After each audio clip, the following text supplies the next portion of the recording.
ये इनकाउंटर का जो निशाना है वो टांग पे जाता है।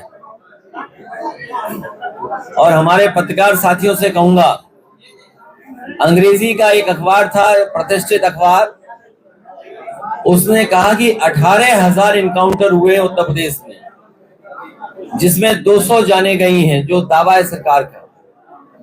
और बड़े पैमाने पर टांग में गोली लगी है या हाथ में गोली लगी है।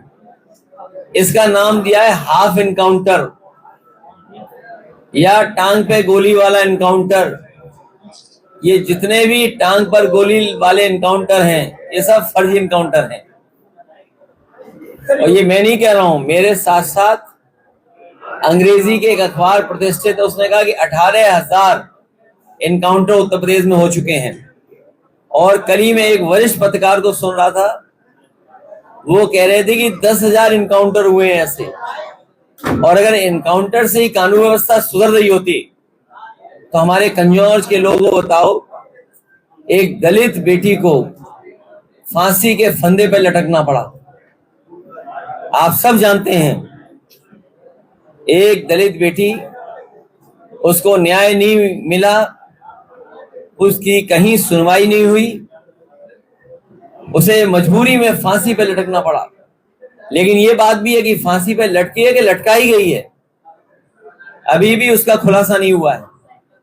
फर्रुखाबाद में भी हमारे साथी जानते होंगे, 2 बेटियां लटका दी गई कि आत्महत्या हुई है। और हर दिन उत्तर प्रदेश में बड़े पैमाने पर बेटियों के साथ इस तरह का व्यवहार हो रहा है, जहां उनके साथ घटनाएं घट रही हैं।